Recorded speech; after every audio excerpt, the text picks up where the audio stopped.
What's up, y'all? It's just Rhonda. Welcome to my channel.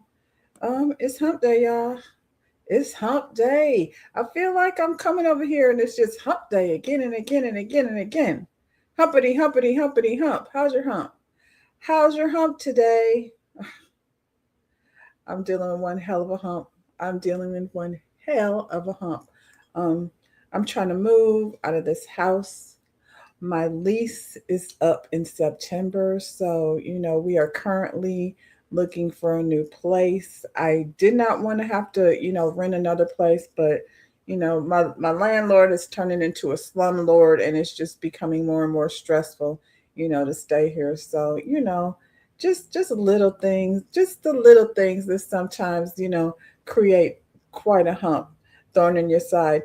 Before you argue with someone, remember this: a bee never wastes its energy trying to convince a fly that honey is better than garbage.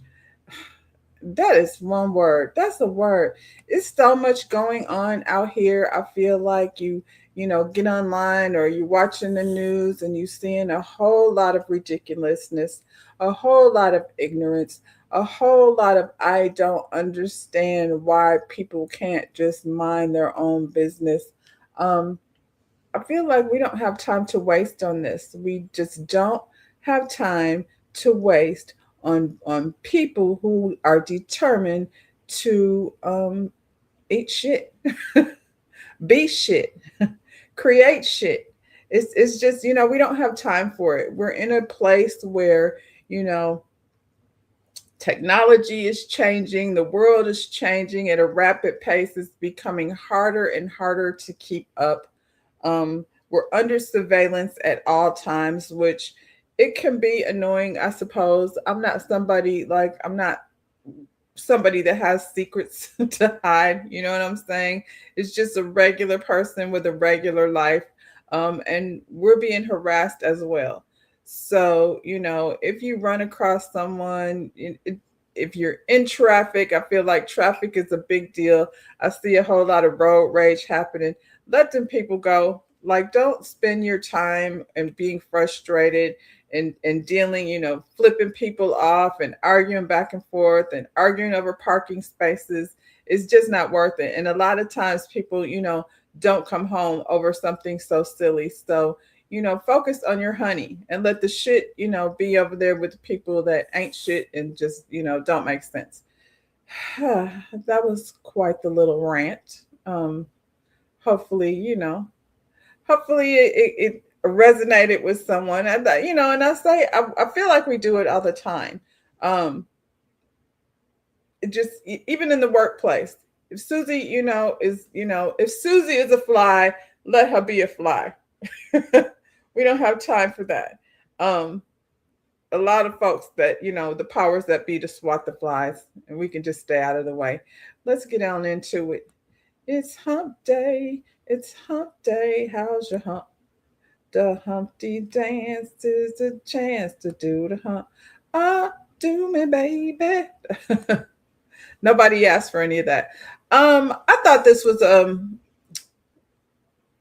I'm glad to hear it. I'll put it that way. This is good news. This is something that I think needs to be a part of all college curriculum. These next generation are getting stupider because they're not being made to think for themselves. They're, in a place where they're allowing social media and outside influences to do the thinking for them. We don't do. We go to Chat GPT. I can tell you, I still have never used Chat GPT. I have used AI, but I haven't asked Chat GPT anything. Um, First year law students at the University of Chicago are now banned from using any tech such as cell phones, tablets, and computers, forcing the students to think without AI. I love this. The University of Chicago Law School is making a major change to how first year students learn, banning phones, tablets, and laptops from required first year classes beginning this fall. The policy is part of a broader artificial intelligence strategy designed to ensure students develop critical thinking and legal reasoning skills before relying on AI tools. The school says the goal is not to eliminate AI from legal education. Instead, officials want students to first learn how to analyze legal problems independently. Once those fundamental skills are established, students will receive formal instructions on how to use AI responsibly and ethically in legal practice.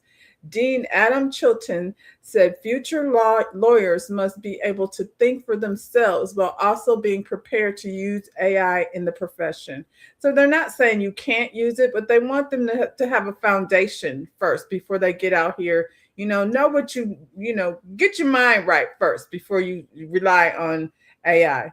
Under the new policy, first year students will use traditional pen and paper note taking during class. Love that.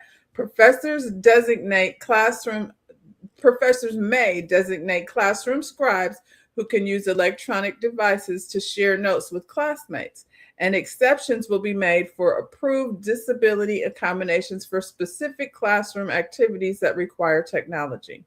The initiative is one of the first large scale AI focused curriculum changes at the top U.S. law school. It also includes more in person proctored exams, oral defense major research papers, and expand training on legal AI platforms such as Harvey and Legora. The university says the approach is intended to balance independent thinking with the practical reality that AI is becoming a standard tool in the legal profession. Um, yeah, I think this should be across the board. Good morning to go to Africa. Good morning, Lotus Egyptian flower. What do y'all think about that? I love this. I think it should. I mean, I feel like law school is definitely a very good place to start, considering what we got going on over here. I read an article the other day saying how few people of color are even being accepted into law schools. So we have to be on our toes, 100%. Um, yeah, I think this is a great idea. I think this is something that should be, part of any education, any upper level education, and definitely in elementary, high school.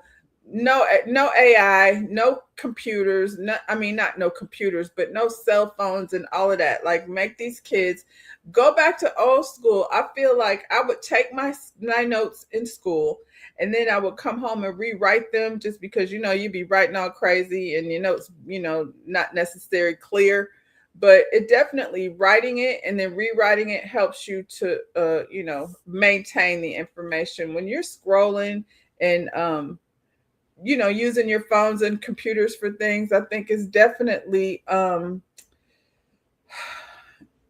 it doesn't help you maintain information. The information is fleeting, and the time what focus that kids have, young people have, is already very in one ear and out the other. So yeah, I love this. I love this for us. I love this for young people coming into the college level learning. And yeah, critical thinking is very important.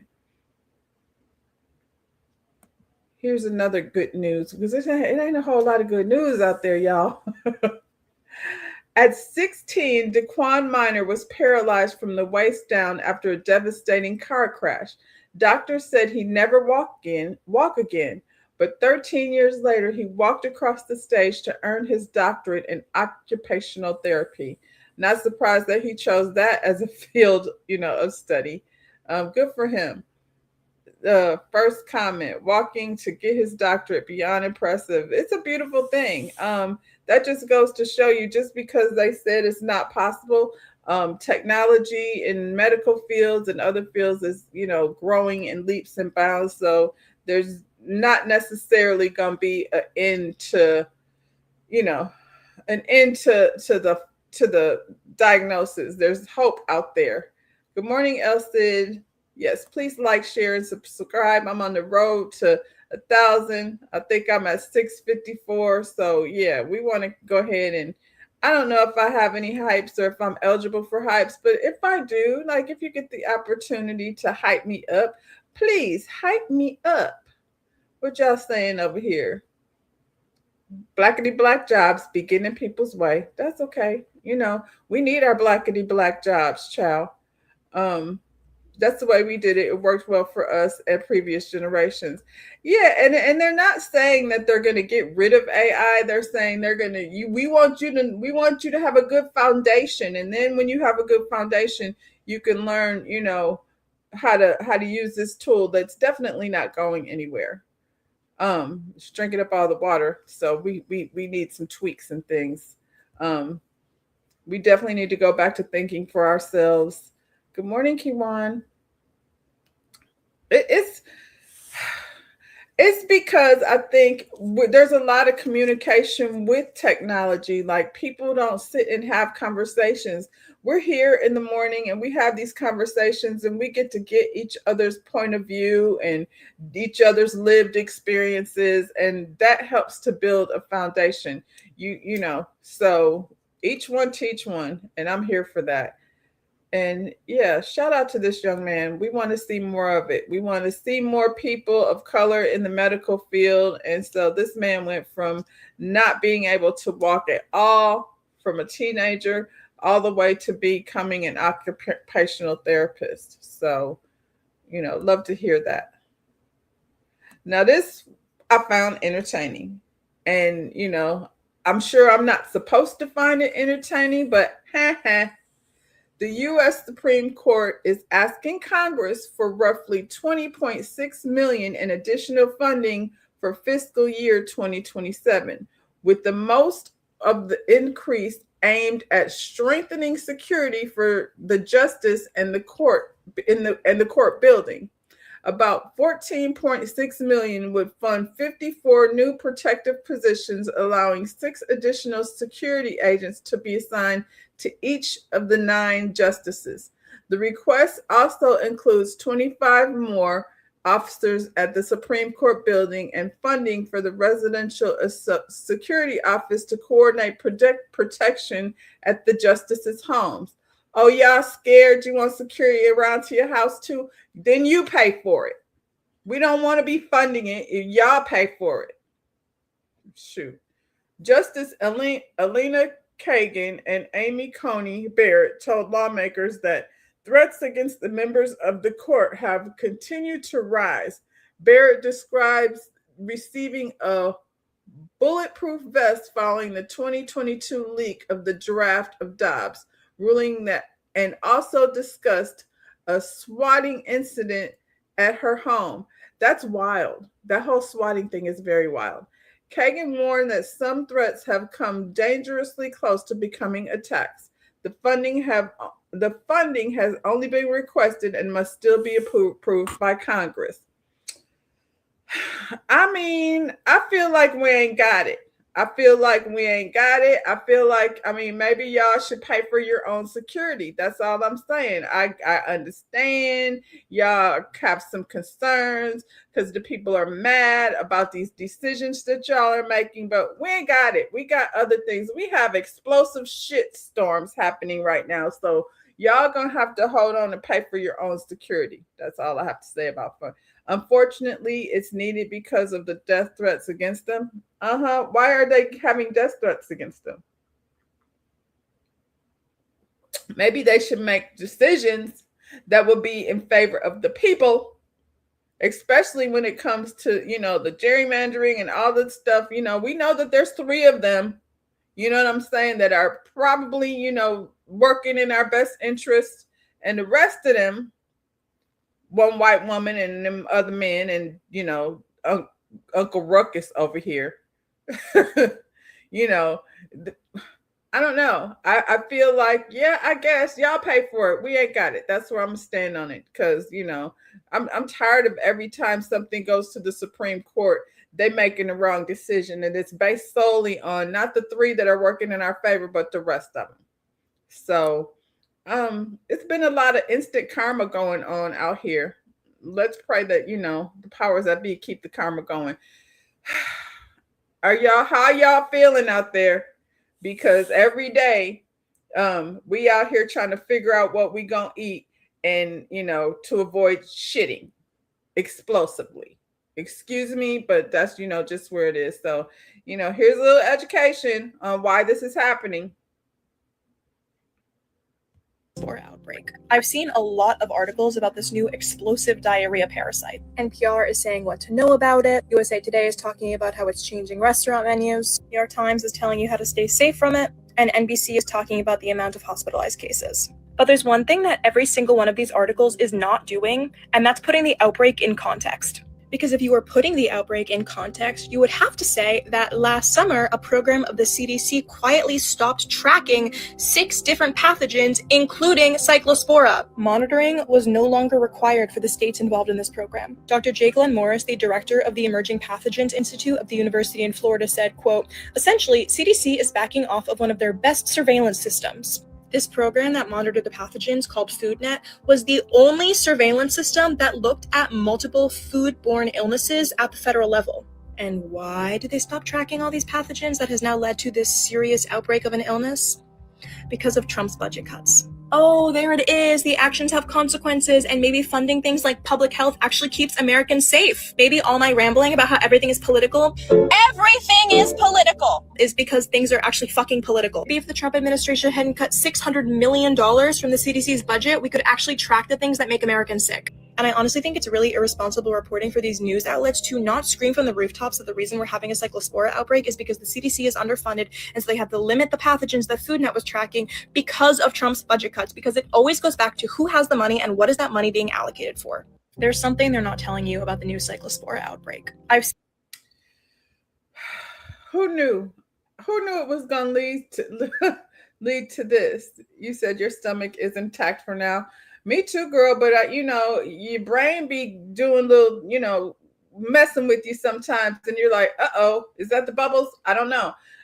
What the hell are we gonna eat? And I feel like the powers that be probably have clean sources, you know what I'm saying, of food. Like I feel like, the billionaires already prepared themselves for this, and then the people just gonna have to deal with whatever it is they have to deal with. I'm glad this happened before, the midterms elections, because maybe people will take this into consideration. Maybe some of y'all that, MAGA folks will spend the next, few weeks on the toilet and realize that the decisions are being made that, will affect you in a way that you didn't anticipate. Be careful out there. You can't wash it off. You can't, we in this house soak our produce in vinegar, but that's the only thing that's supposed to be able to kill this parasite is heat. So we're gonna have to cook everything, and you can't cook lettuce. So salad is off the list. Now we got to go, to other vegetables until further notice. You said that's frightening. It's happening more than we know. Contaminated foods are recalled every day. We won't know unless we check. Honestly, like it reminds me of the Big C. Remember when the Big C happened and everybody was out here buying up toilet paper? Do we need to go buy up toilet paper because everybody is having a shit storm? And I feel like it's also going to be maybe a distraction from other things. Like you can have some other situation going on with you, but people were just going to chalk it up to this parasite and send you home with some Pedialyte. I don't know. Just be careful out there. Make sure you're cooking your food, and be aware of the fact that this is not something that just happened by accident. It goes far deeper. So let's get a little more information on how this whole thing has played out. It says there is a cyclospora outbreak spreading across 30 states right now. Let's talk about how it actually gets there, because the answer says a lot about our food system. They was trying to blame it on just the berries and things, but it's a bigger than we thought it was. Cyclospora only comes from one source, human feces, unlike E. coli or Salmonella, which can come from animals too. So why might this be happening, and why is this parasite so unusually hard to pin down? Government cuts, funding cuts ended active surveillance for Cyclospora this year, along with 5 other pathogens. That means we're probably going to deal with some other things before it's all over with. No genetic fingerprint for E. coli or Salmonella. Scientists can sequence the pathogen's DNA and match the exact strain from a sick person back to a specific farm. It's basically a barcode. Cyclospora doesn't have that. It can't be grown in a lab, so there's no reliable way to genetically match a case back to one specific farm. Most of our produce isn't grown on small farms anymore. It's industrial scale. Did you know one company, Taylor Farms, supplies roughly 1/3 of all the salad eaten in the US and Canada? Canada ain't been messing with us too tough. When the single facility feeds that much of the country, one contamination event can become a 17-state outbreak overnight. Seems like that's what happened. Since Cyclospora comes from human feces, here are 3 likely pathways for how it gets to our food: irrigation water, farm worker sanitation, and fertilizer. Leaking septic systems near farmland, sewage treatment plants discharging into rivers, canals that farms draw from, stormwater and flooding events that overwhelm treatment systems, reuse, reclaim wastewater not treated to high enough standards. And they cutting, don't worry about it. You know what I mean? They're cutting the budget. They probably don't buy any of this stuff because they can afford to do other things. They probably have their own private farms on their property, with undocumented workers over there. Many farm workers on industrial farms don't have reliable access to toilets or bathroom breaks while working in that heat all day in the field. If someone has nowhere to go, the risk goes straight into the crop.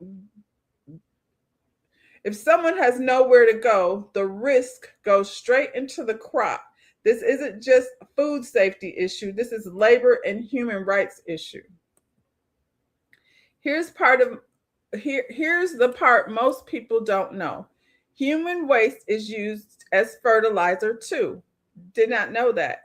Sewage and treatment plants produce biosolids, treated sludge, and over 50% of it nationally gets spread on farmlands as fertilizer. It is supposed to be treated to kill pathogens first, but the treatment isn't foolproof, which means unlike animal manure, biosolids fertilizer is actually a plausible pathway for this specific parasite to reach a field. So they just basically shit on our food and sold it back to us. This isn't a one-off. The animals we raise for food generate an enormous amount of waste. Livestock and poultry produce 1.4 billion tons of manure every year in the U.S., nearly 5 times the waste of the entire U.S. population. A lot of it sits in open air lagoons that can grow to the size of a football field before it's spread on land. When they overflow, leak, or run off, its waste can end up in nearby water and soil, and some root cause different outbreaks. So yeah, we got other things to worry about. Shop local if you know your farmer and they're growing small scale. Most of these risks disappear as they operate outside of industrial agriculture. Cook your veggies. Washing does not get rid of Cyclospora. Heat does. Cook at 158 degrees Fahrenheit kills it. Stick to produce with a protective exterior. Bananas, melons, avocados for now. 2 things I'm personally doing though, they're not proven safe. Frozen fruit, often bagged before the current outbreak even started, so many predate the contaminated batch. But Cyclospora does survive freezing, so this isn't protection against contamination that's happened before freezing. Buy greenhouse grown. Many of the contamination pathways we've covered, open irrigation exposure, field worker conditions, do not apply the same way indoors. but there's no data confirming this actually lowers cyclospora risk. That is so tiny. Humans are the only known host of cyclospora. FDA cyclosporitis and fresh produce CDC state funding cuts to foodborne illness surveillance. Well, we know they took the money away. So NBC News 2025 and 2026, no validated genetic fingerprinting tool for cyclospora. So this is tiny, but that's like basically reiterating what they already said. Let's see what y'all say. Good morning, High Vibe. Human waste is fertilizer. Many have compost toilets for their own gardens. We have compost, but we don't shit in it. Oh, if they own a toilet, they can't vote. If they own a toilet, they can't vote. I mean, woo. Or we could just get some Depends. We going to vote by nook or by crook.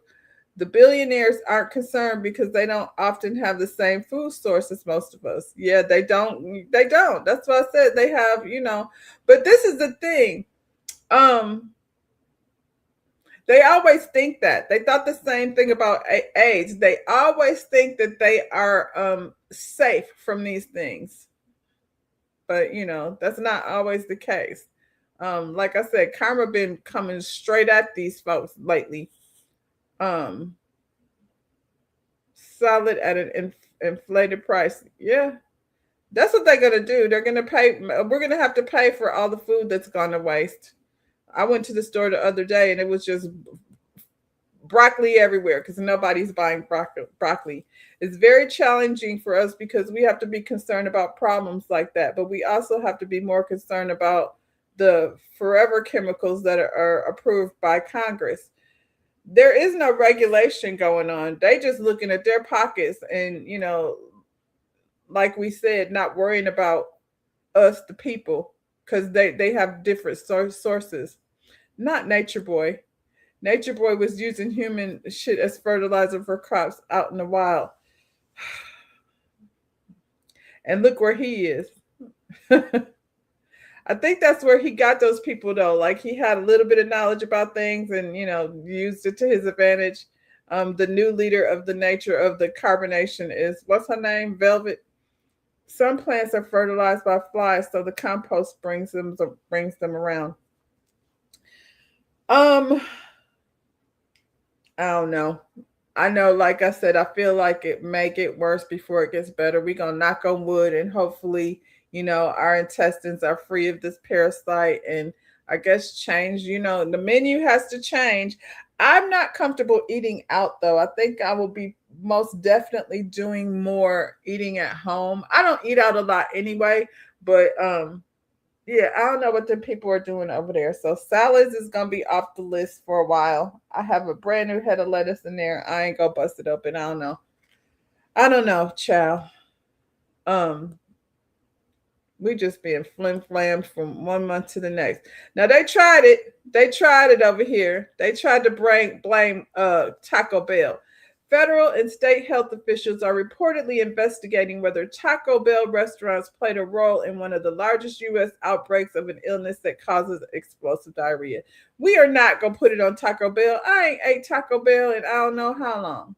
And their food though, like if it's coming from Taco Bell, their produce is getting sourced from somewhere. So, and they're not the only ones using these resources. That's funny. Federal and state health officials are investigating whether Taco Bell restaurants may have played a role in one of the largest outbreaks of cyclospores, a parasitic illness that can cause severe, sometimes explosive diarrhea. However, investigators have not concluded that Taco Bell caused the outbreak. They just went for their business. Taco Bell's is about to close, y'all. I mean, I don't eat there, but I'm just saying. And the source of contamination remains under investigation. The outbreak has sickened thousands of people across more than 30 states, with Michigan reporting the highest number of cases. I saw something that explained that. And it had, everything to do with the irrigation system up there. Health officials believe contaminated fresh produce, particularly lettuce and other leafy greens, is likely the source, but they have not identified a specific grower, supplier, or restaurant chain responsible. So why they name it Taco Bell? As a precaution, some Taco Bell locations have temporarily stopped serving fresh ingredients such as lettuce, cilantro, onions, pico de gallo, and guacamole. So what you gonna put on your taco? And you can't eat tacos right now. Tacos are off the list. Tacos and nachos are probably one of my favorite things to eat. Won't be having any of that. We're gonna have to switch it up, a burrito or something. According to people familiar with investigations, some patients who became ill reported eating Taco Bell while many others did not, suggesting the outbreak extends beyond the fast food chain. I mean, they could have got sick from the Taco Bell or from the produce. Cyclospora is a parasite spread through contaminated food or water, not from person to person. Symptoms can include watery diarrhea, stomach cramps. Yeah, we know all that. This first comment, they've been causing diarrhea for decades. Right. I'm flabbergasted. Flabbergasted. How in the world did Taco Bell just get accused of being responsible? You can cook lettuce like you do cabbage. But then, I mean, what do you do with cooked lettuce? Elsie, you cook it and then you eat it like as a salad. I don't know. I haven't tried it. Um, I haven't tried it, but I don't know about that. I don't know about cooked lettuce. It's gonna be soggy and mushy, isn't it? I'd rather just have the cabbage. But even with cabbage, like 158 degrees, that means you're gonna have to cook the hell out of your vegetables. Might as well just get them out of the can and set that shit on high. Um, Here's another reason not to eat out. Half of the ice samples from KFC, McDonald's, and Burger King tested positive for fecal bacteria. A UK-based investigation originally conducted for BBC Watchdog analyzed ice cream samples pulled from several major fast food chains and turned up some deeply unsettling results. In multiple instances, ice collected from McDonald's, KFC, and Burger King tested positive for coliform bacteria, microorganisms that can signal the presence of fecal contamination. Well, we just saw the boys sweating all over the food, so who knows? These people ain't washing their hands after they wipe their ass. Investigators stressed that the root issue wasn't typically the water supply itself, but rather the hygiene of the ice machines and the handling practices inside the restaurant. Following publication of the findings, the companies publicly stated they had tightened sanitation protocol and reinforced equipment maintenance routines to prevent a repeat. Bottom line, ice is very much a food safety matter. It demands the same rigorous hygiene standards applied to any drink. So, I mean, let's just eat at home. I'm sick of these findings. I am too. Even the ice. So yeah, I don't drink soda. A sweet tea with no ice, please, I suppose. When you overcook vegetables, you lose the nutrients that your body needs. Exactly. So I might as well just, what are we gonna eat? Lotus Egyptian flour. We're gonna eat vegetables that don't have no nutrients. Scrubbing off the potatoes and stuff. I already, certain folks, mostly folks of color, we have certain practices in terms of cleaning our food that other folks don't have.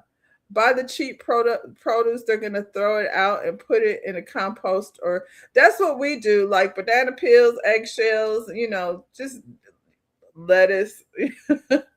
I guess lettuce will be off the list, but yeah, that's what we do. This is making you nauseous. Sorry, high vibe, but I need to share this information so we know what's going on out here. We have to protect ourselves. Yeah. And you know what? Growing your own food, I feel like that's something that we need to be passing down to the next generation anyway. They want to go drink monster drinks and, cardboard bars made of, we don't know what. high five is nauseous, so let's switch it up. We're gonna switch it up to your boy this is not the woke ginger. This is the jolly good ginger. He be having his boots on the ground. So he talked to Governor Andy Bazarki about the ongoing questions around Senator Mitch McConnell's health. So let's hear what he had to say. Deadline. What's your deadline? If you don't have it by hand, I got to act. I have to make a decision. What's your drop dead date? No pun intended. Here with the governor of Kentucky, Andy Beshear. Governor Beshear, you are in a precarious situation in so much that one of the two senators of the state that you're responsible for is essentially AWOL. Now, after about a month, we finally got this proof of life photo. Myself and a majority of the internet, we're not buying what they're selling, and we have a lot of reasons for that. But what are your take on this? Are you buying the proof of life photo, and are you going to allow the Republicans to go till August 3rd just to get past the primary? What's your thoughts? Well, first, whether it's the photo or the statement, at least it was the first of any official statement or release that was put out there by Mitch McConnell. But what we're asking of Senator McConnell isn't a lot.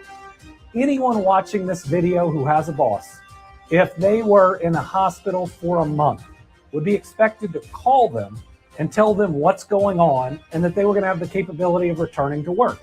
But when you take a job like mine or the senators, the people of Kentucky are your boss. They deserve transparency and honesty. So whether or not you believe the photo or don't, Mitch McConnell needs to do more. If he can have a 17-minute conversation with Scott Jennings on the phone, then he can call in to a cable news network.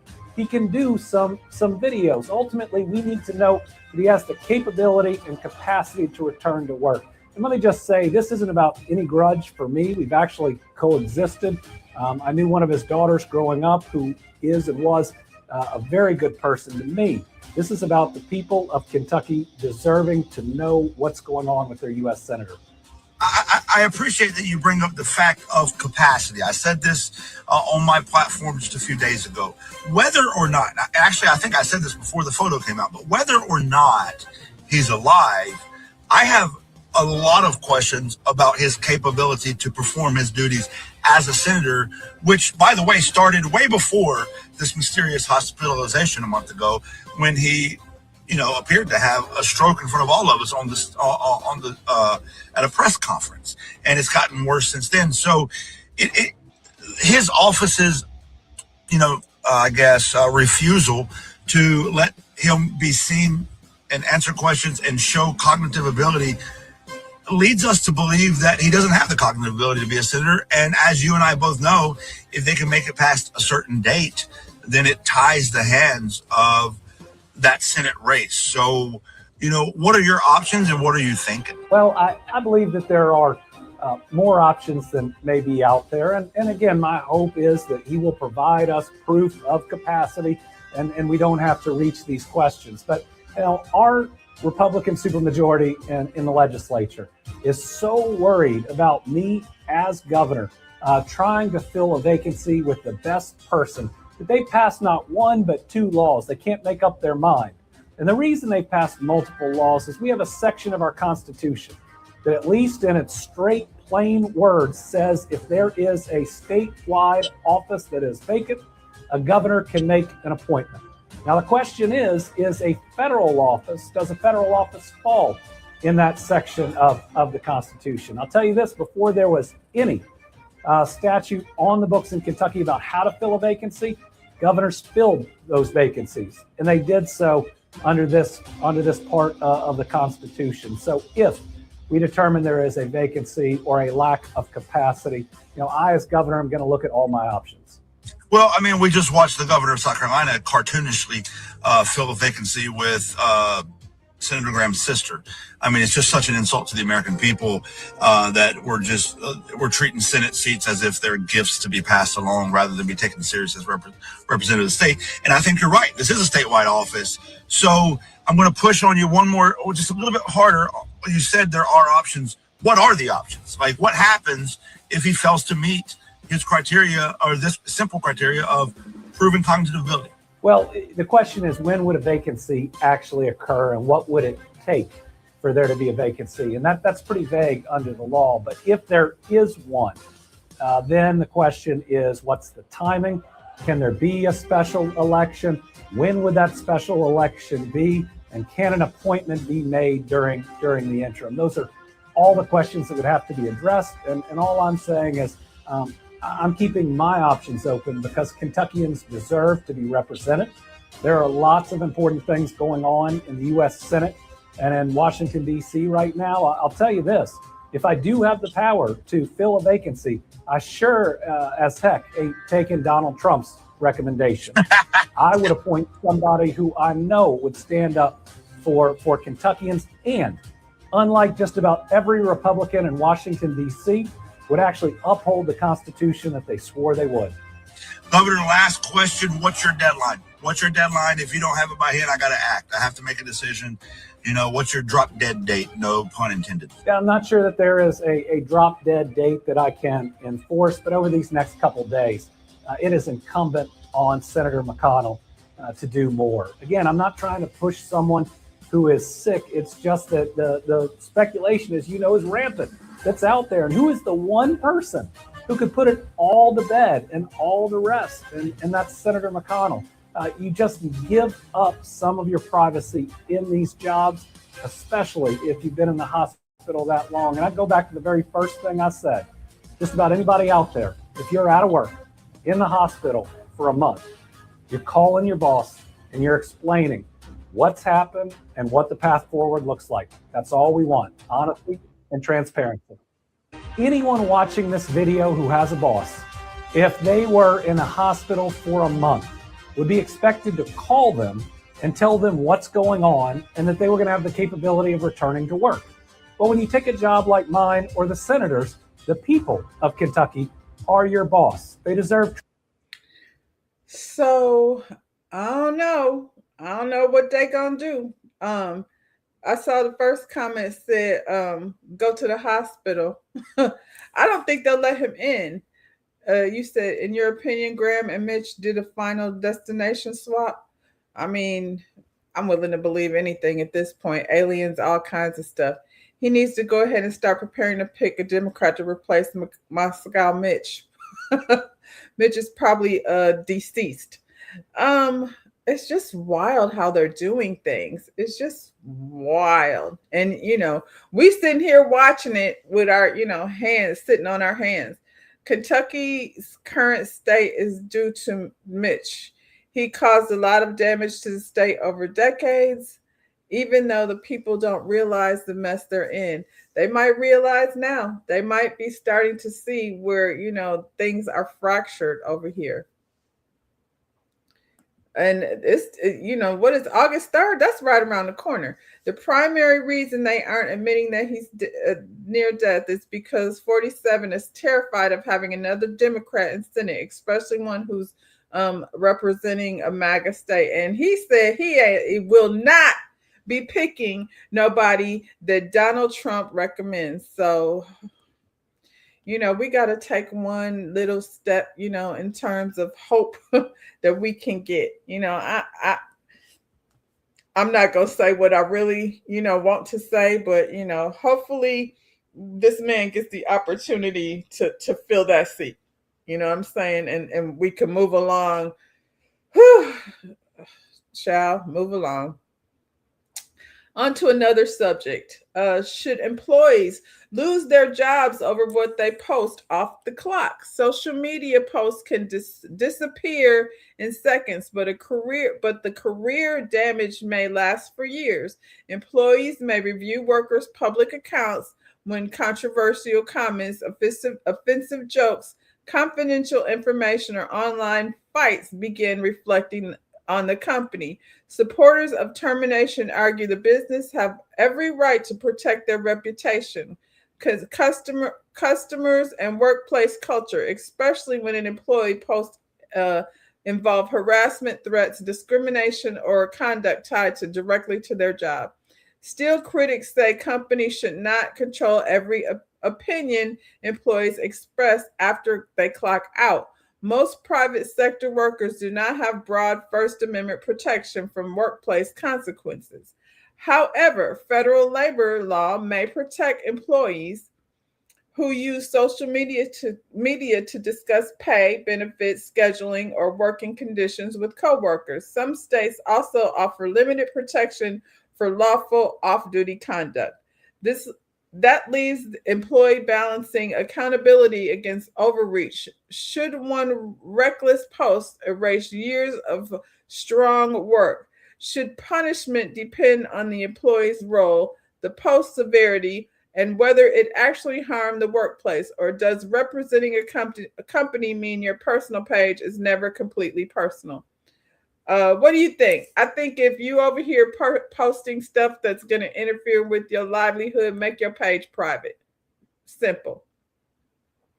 Democrats need to be more assertive and proactive. We've been saying that. We've been wondering why they just sitting there like, oh no. Like somebody said in the first comment, go to the hospital.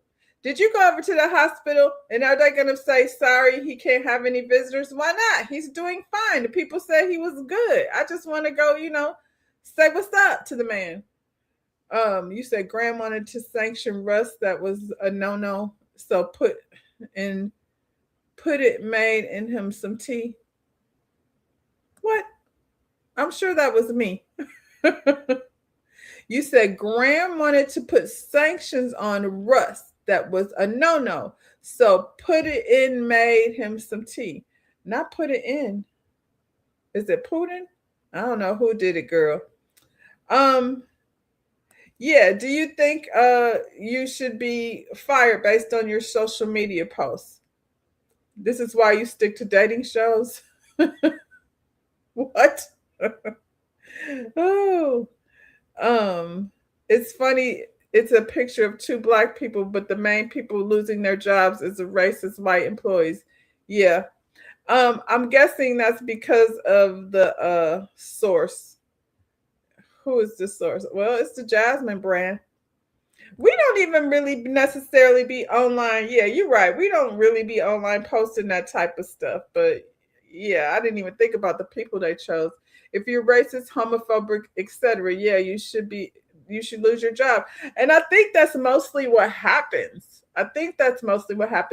And most places will tell you, they don't tell you you can't post things, but what they do tell you is be aware that don't post nothing on social media that, involves this job. Don't be on online in your car with your uniform. You can't be on your, you know what I'm saying? Anything that represents the company. That's why I said those people over there dancing around in Chick-fil-A, yeah, you should have got fired. You're supposed to be cleaning up the joint and leaving. Y'all are tiddly bobbling around in the kitchen. So, and like I said, make your page private. Like my owners of my salon, they're blocked on my page. So they can't, I guess if they really went in and did an investigation, but they're blocked. They are allowed to see the hair page. They're not allowed to see my page. And my page is public because I'm here for y'all. So if you're not following me, what are you doing? I'm just Rhonda over there on TikTok and on Instagram. Yeah, I mean, be careful what you post online. At this point, I feel like it can be held against you anywhere, everywhere. I would probably be a risk at a corporation, to be honest, based on the things that I repost. I feel like could be considered controversial, not racist, not homophobic, but it might make the crackers uncomfortable. See, that kind of thing right there. That's the kind of thing that would get me in trouble. Yeah. The bottom line is people are looking. When you go to fill out an application, they already go look for your social media. So when you're looking for a job, make your thing private so they can't, just have access to it. Miss Jackson was over here talking. Nelly and Ashanti been married now for how many years?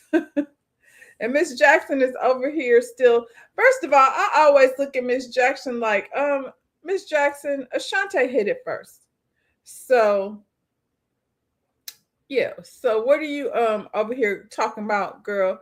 It says, imagine holding down a man for 7 years. That's your first problem, holding down a man for 7 years. Well, what was you holding him down for? He should have been holding you down. Imagine holding a man down for 7 years, agreeing to take a break, thinking y'all just needed space. And the next thing you know, he's married to his ex with a whole baby. That's exactly what happened to Chantel Jackson. She said she genuinely believed that time apart would bring her and Nelly back together. Instead, he quietly rekindled things with Ashanti, put a ring on it, and welcomed a child. And Chantel found out when the rest of us did online. Well, y'all were on a break. You were taking time apart. She admitted it broke her heart, and now the internet is in a full-blown debate about love, timing, and whether taking a break is really just a soft breakup nobody wants to say out loud. Let me keep it real with y'all. A break is a door left open, and somebody is always going to walk through it. So I got to ask, was Nelly wrong for moving on, or did Chantel gamble and lose? I don't know how she figured taking a break was equal to growing closer. That doesn't make sense. Let me see what y'all talking about over here.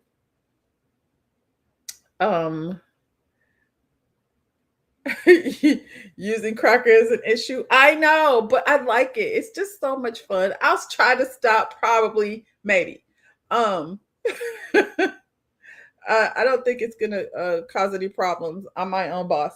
And yeah, the different question, people should still have freedom of speech. However, they have good use and judgment about what they say and who they say it about. I mean, freedom of speech is, it used to be a thing. It's not so much anymore, but you know, there's always consequences to your actions. I always say, if you got to think about it, because I've gone and thought, you know, I'm gonna post this, and you're like, should I post this? If you have to ask yourself, should you, then you probably shouldn't. Or don't have socials on your government name. Yeah, you know, there's ways around it. There's ways around it for sure, Elle said. But yeah, if you have to question whether you're gonna post it or not, then hey.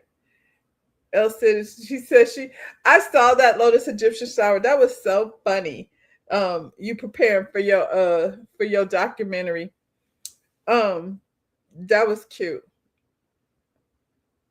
Move on. Yes, move on, girl. I feel like if a man says, let's take a break, or if a couple decides to take a break, generally it's the man. That's his easy way out. He easing his way out. He's not coming back. It's a break. It's a break. And I don't know how a break is going to bring you closer. When you take a break, define the break. Matter of fact, just break up. Yes, it's a wrap. That means he's done. That means he wants to go explore some other things. She should have known when she saw that verses that it was a problem. Girl, get over him. He's not even a prize. Not at all. He down to the MAGA march, you know, rubbing little white girls' blonde hair. He did her huge favor. She don't need all that negativity in her life. I can see anything positive about being with him. The thing I think that she was receiving is the public attention from being attached to the man. Now that she's not attached to Nelly anymore, I'm sorry, Miss Jackson, I am for real. Nobody talking about her. I think she does some type of, you know, skincare or something, but you know, if the conversation ain't about Nelly, nobody cares. And plus, Ashanti, she hit it first. Miss Jackson thought she could walk away and he was still going to be there, but her plan backfired. I hate it for her, but move on because he don't change diapers. I mean, did she walk away? That was her plan. I'm going to take a break. He was already on the break. And who said that? He's not the prize. He is not the prize, girl. she should consider herself lucky. Well, clearly she over here, she misses the spotlight. She misses, like, even now we're sitting here talking about it, not because of anything other than her association with Nelly. So, girl, I don't know what to tell you. It's the hard knot life for us. What else? So I did my reality recap last night, but some things like showed up on the internet, and I was like, because I don't want to wait till next week. So let's go ahead and get into what happened over there with Porsha and Shamea. Based on how we see Ashanti gets treated on their reality show, he is trash. They got another season. I'm not watching. I'm not supporting Nelly and his MAGA lifestyle. Yeah. And, Nelly was over there, freak offs and all kinds of stuff. Can't convince me he wasn't. Anyway, over here to these housewives. So there's a big fight going on between Shamea and Porsha. And, even though this was filmed months ago, now the fight, like many times, like everything that happens over here, is taking place on social media. So it aired the other day, Sunday night, where Shamea accused Porsha's mama of trying to sleep with her daddy. And then Porsha accused Shamea's mama of sleeping with her daddy's brother. So the whole conversation came up as to whether Porsha wanted Shamea on the show or didn't want Shamea on the show. And there's conflicting accounts of, who said what and, what was the real feeling. The real feeling is I think we are clear that Porsha didn't want her on the show. But this is another instance of when you're bestie and you break up, is it cool to be telling like the secrets like on Mad Day? Is it okay to like divulge things that you gained by being a safe space to share? Thank you, Lotus Egyptian Flower. It was a juicy little episode. So this was, stuff that was found in the past. Kenya, when she was over here doing her show, when she was doing her YouTube channel, she was talking about the whole dynamic between Porsha and Shamea. So let's listen to what Kenya had to say. I never felt that Porsha was supportive of her being on Housewives. They had asked Shamea to be on Housewives as a housewife years ago, and Shamea refused to do it or could not do it. I'm not really clear about the details, but in any event, she couldn't do it. She didn't do it. She did not accept the offer to be a housewife or to interview to be a housewife. And I remember a specific conversation being filmed where Shamea brought up something. Maybe it was her wedding. Maybe it was Porsha not being supportive of her. But I remember Porsha saying something to the effect of, why are you doing this? Why are you over here? Why are you doing this? Do you need the money that bad? And I think Shamea was like shocked, like, what, where is she going with this?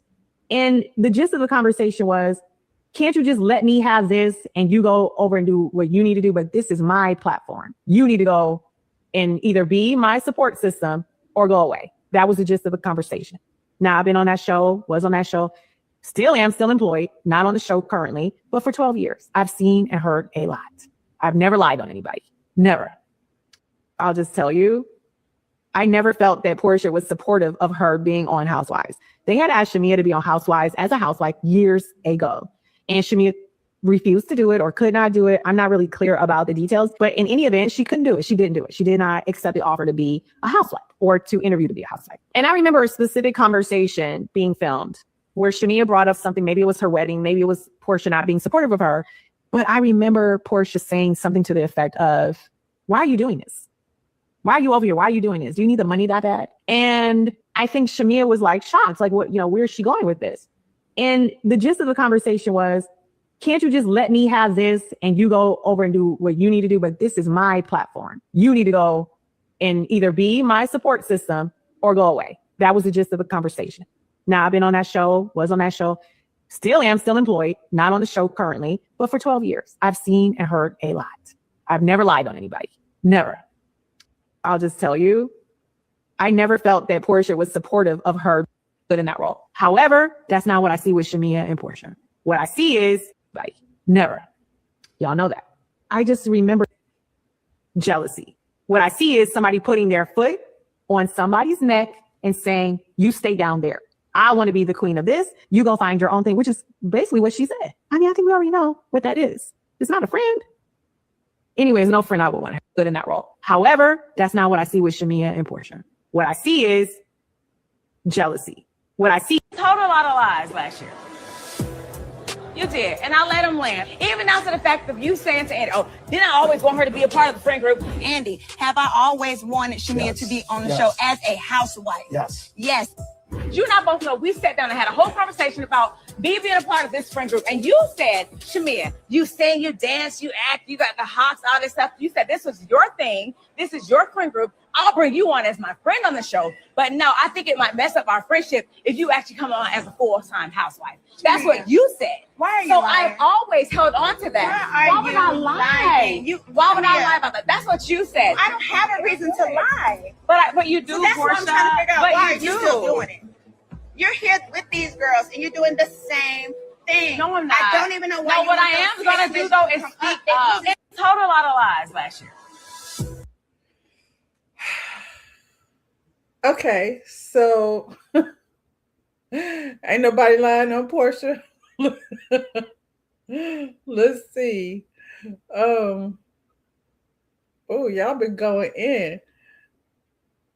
I don't care if you fall out. I'm not telling your tea. I'm not either, Kiwan. I have had people that I considered a friend in the past, and we're no longer friends. And I don't tell any of the things that they told me in confidence. That's, I don't need that kind of karma going, coming back to me. Plus, nobody knows my secrets except T. She's the only one that, holds the key to my Pandora's box. I don't really have any secrets. Nothing like this, Juicy. I don't watch the show, but why are they in their parents' business? They need to spend more time focusing on dealing with their own issues. I mean, I feel like this is a big part of one thing has led to another. These two people, I think, have been envious of each other for a long time for different reasons. Now they're here, and this is, it's out. Just like Kenya said, this is Portia's platform, and she never really wanted her there. And to me, that means that was never her friend. I said it last night. If I had the opportunity to be on a platform, and then I knew T was going to be there too, I hit the jackpot. I don't know, how that would be a bad thing. Receipts. Are you asking for receipts, or are you saying that these are receipts? It's Kenya is it seems like, I feel like both things can be true. Everybody ain't lying on Portia. Portia is sitting in a very confident place. I feel like she knows she has everybody at that table, you know what I'm saying, under her control. The powers that be over on Bravo are going to give Portia. And Shamea has come over here and has proved to be kind of cringy and corny. And so, none of this is going to work into her advantage. You don't trust Kenya. She's having PTSD from when Portia attacked her. When did Kenya show us the real friendship? I believe her. I believe her because at the time she was doing her YouTube after she, got herself fired from the show. But her and Portia were cool. So I don't remember why that came up. But what I do know is that came up last year. So did Shamea see it? She absolutely saw it. Did that make her emboldened to come over, and say what she said? But Shamea has also said different things. If you watch Portia's family show, you can see how selfish and victim. But if you watch Portia's Family Matters or whatever it was called, I stopped liking Portia then. I was fine with Portia before, but when you watch that show, you can see exactly how manipulative Portia is. She's definitely one of these people that only has people around, even her sister. You can see how her sister kisses her ass because it's just easier. Portia is only around people, that kiss her ass. And the minute that Shamea no longer wanted to be, her lapdog, for lack of better term, then that's when things switched. Portia never wanted her over there. Oh, shoot. Trey back in the house. Just being a little nosy. You know, Trey, I always love to see your face. I didn't get no celebration. I'm going to go, when I get off from here, find a celebration, y'all. Trey Mack has graced the coffee talk with his presence. What am I going to do? That just made my day. Did Portia take somebody's husband so she know about them sneaky folks? I feel like they both got a lot of dirt on each other, and it seems like this is where it's going to start. You know, this is the beginning. Portia been holding on, waiting for this episode to air, and I feel like the Twitter sphere and wherever they spill their, you know, mess is going to be on fire. They need to get these ladies, these mamas, some gowns for this reunion, and we know they weren't there because we would have heard by now. RT is boring. We could never do reality TV. Could be like the little old lady sitting on the porch with our coffees and teas and things, talking all kinds of smack. Good morning, Shayna. Oh, we over here just gossiping about these Atlanta ladies.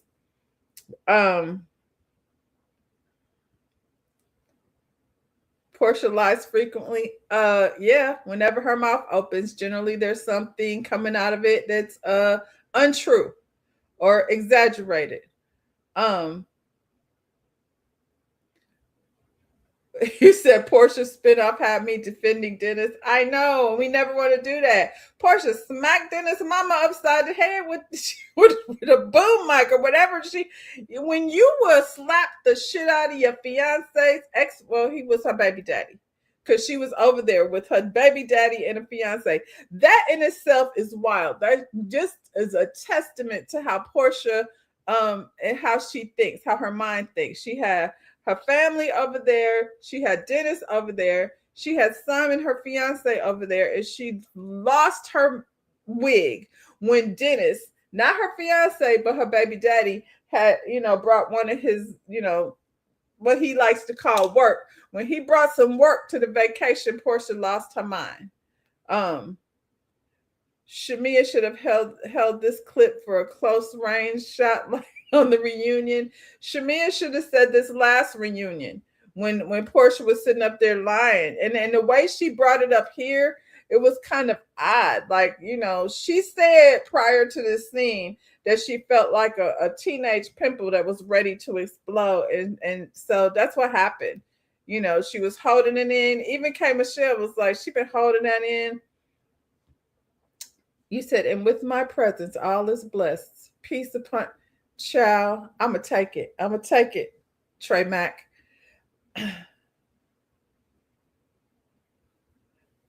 Trey Mack, you got fans.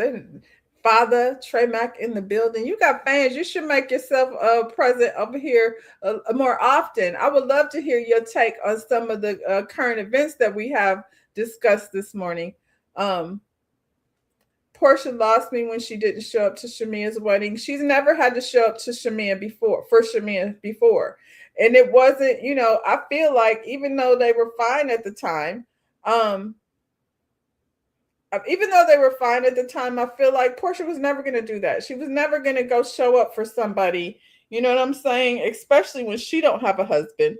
If she had a husband, if she had Simon at the time, she might have gone. But in nothing, Shamea has never been important enough for Portia to show up for. So the wedding, I think, was one of many things that Portia just didn't show up for.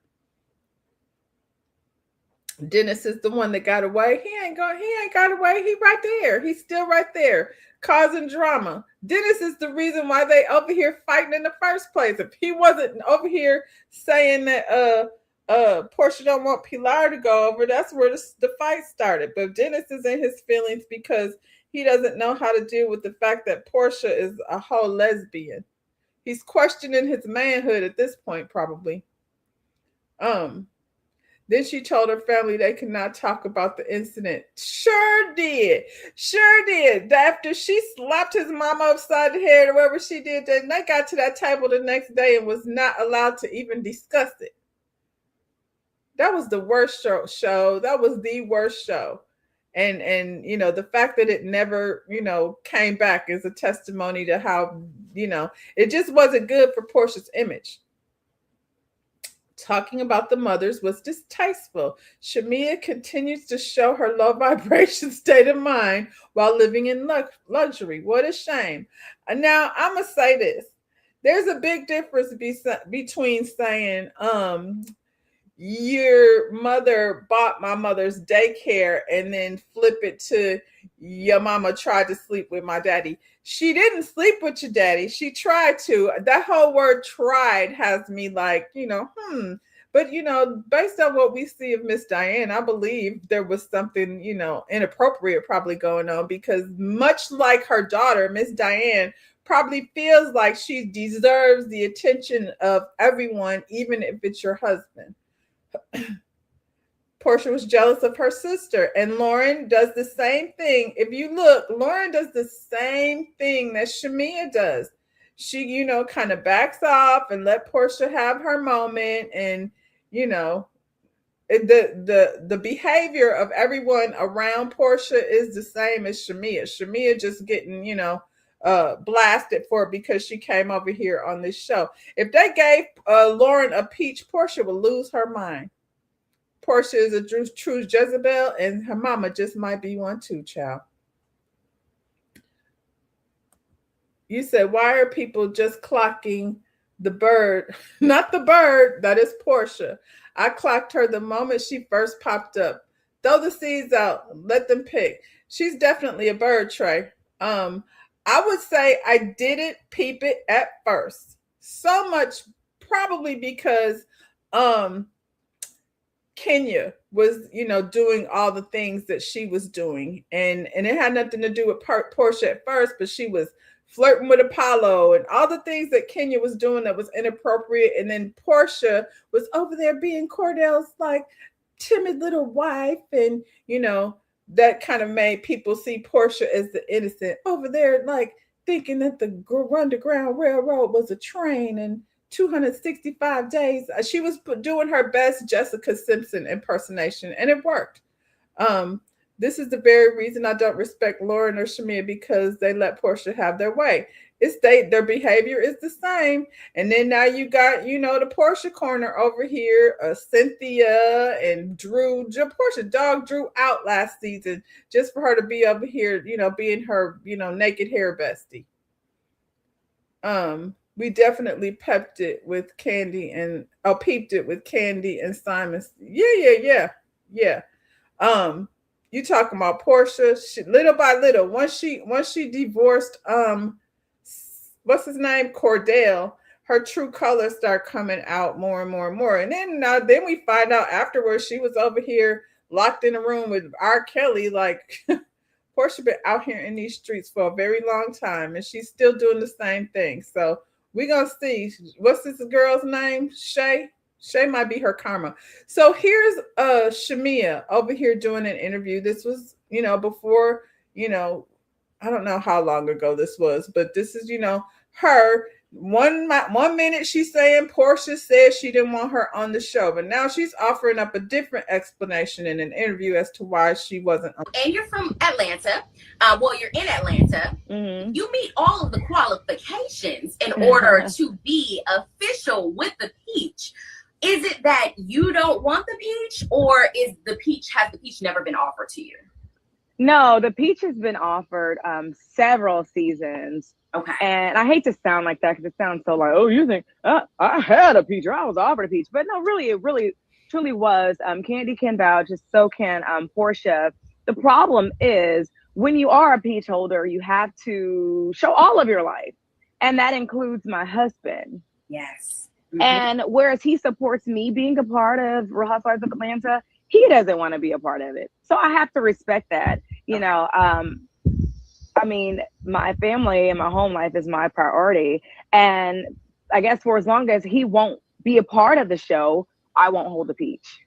Okay. And that's just kind of the way it is. So I'm fortunate enough to be able to hang out and play with the girls as a friend. And I'm okay in my friend role.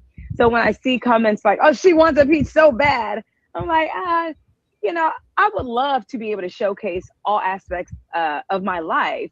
But I'm okay with not having a peach. I'm financially stable. I'm happy in my marriage. I'm happy in my home. And I'm happy with my role as a friend of. I still get to kiki with my girl. And it's all good. Exactly. And I think that you're just showcasing that, you know, for you, your family, and your marriage, that sanctity is more important than being on the show. Absolutely. And I won't dismiss the fact that the show gives you a platform like no other. But my priority is my family, and I have no regrets. You're from Atlanta. I think two things can be true at the same time. Let's see what y'all saying. You said Kenya is an old school bird gang, birds of a feather, always pick each other first. That's how you knew.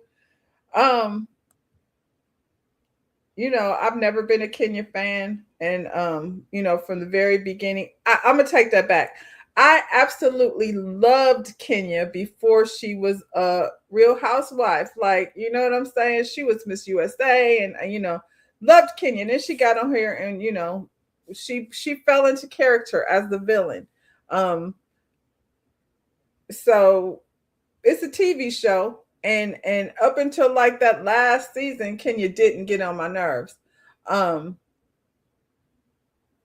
What'd you say? I'm over here, technical difficulties. Holy moly. Can y'all see that? Did y'all see that? I hope not. Okay. Oh boy. You said, speaking of birds, you see, okay, y'all talking about another show. My bad. I did all of that just to be in business that ain't mine. She shamed Cordell regarding the gay rumors, but look at her now. Right. She was over there, you know, pulling out Bible scriptures and all kinds of stuff when you know, when she was with Cordell. Now she's a whole lesbian. As far as Shamea is concerned, I believe two things can be true at the same time. I think when this interview happened, she was a friend of, and Porsha was treating her like a friend because she was not actually holding a peach. And I also believe whenever she got that peach, you know, Porsha's attitude changed. She did not want Shamea over here as a full-time, which I cannot wrap that around, you know, my head around that. I, you know, that's just not the way I operate. If I'm on a show and then they reach out to T and they're like, hey, you want to be on this show? I can't think of, you know, a better situation for me to be in, especially as a housewife. I'll be like, oh, okay, now I got a true ally over here. I got somebody over here that's going to have my back for real. So yeah, Porsha is what Trey say. She's a bird with a jealous house. A jealous heart, a whole ass pigeon out here. That's what we gonna call her. We talking about Porsha. Good morning, Josh Tony. We at the end of the road, and I know you don't watch no Housewives.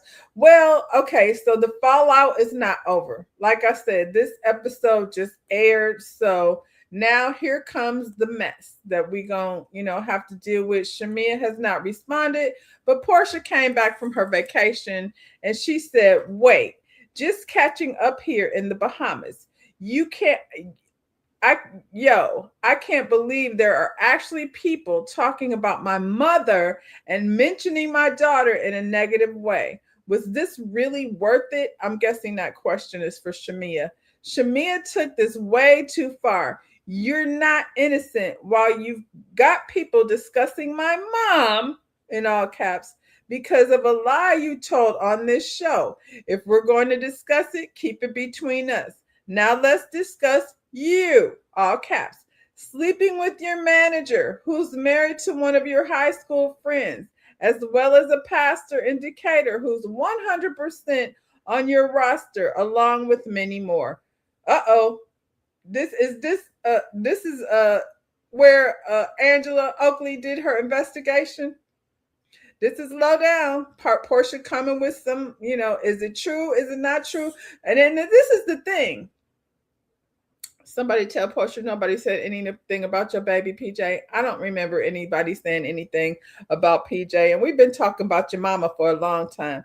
Now, was she over there trying to sleep with that man? We don't know, but we speculate that Miss Diane was probably over there being disrespectful, to Portia's mama.